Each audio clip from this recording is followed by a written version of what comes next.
We forget that when we're building a business in a time of great economy, and this is the best time to share that, the economy is at a boom right now. Like, things are good for us, folks. We are making good money. If you've got anything that can add value, solve a problem, improve a lifestyle, you're going to make money today.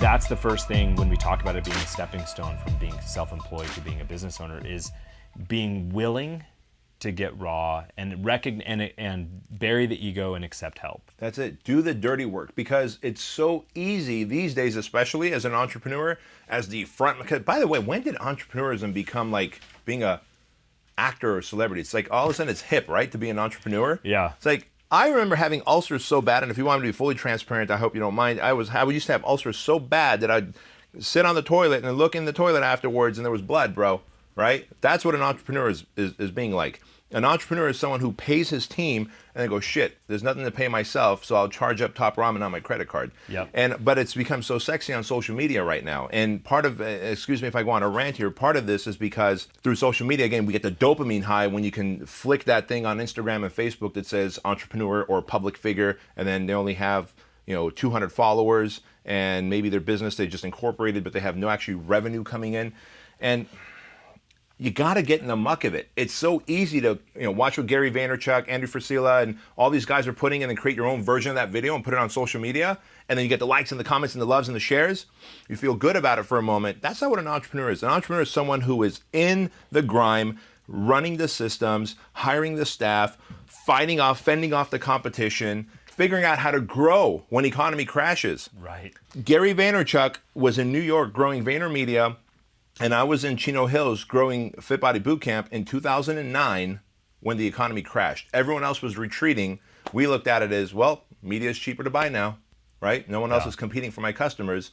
And we were in the grime saying, I think when the economy turns around, if it ever turns around, I might be on top. Yeah. Like, that's what the entrepreneur does. They're in the fucking trenches. One of the things I've noticed is, you can have that social media influencer entrepreneur that has 1 million followers but has no revenue.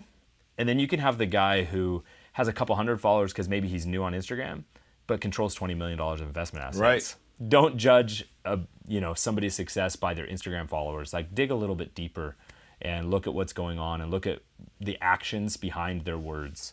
We forget that when we're building a business in a time of great economy, and this is the best time to share that, the economy is at a boom right now. Like, things are good for us, folks. We are making good money. If you've got anything that can add value, solve a problem, improve a lifestyle, you're going to make money today. But just know that the darker days are coming, because it's cyclical. They've come since we've been tracking the stock market. It's cyclical. Every 12 to 15 years this happens. And so know that you should have some money put away. You should be looking at potential competition that you might be able to gobble up when the economy crashes. Not if, but when the economy crashes.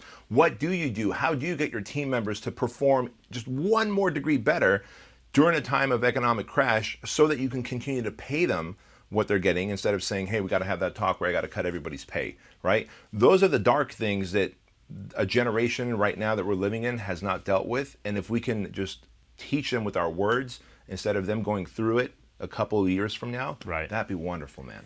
There aren't enough warning signs and cautionary tales being published right now, because they're all being buried by everyone's just almost easy success. Sure. To me, if someone's not thriving right now, then there's some real things that need to be dissected, because they're really not going to thrive in a couple of years. No.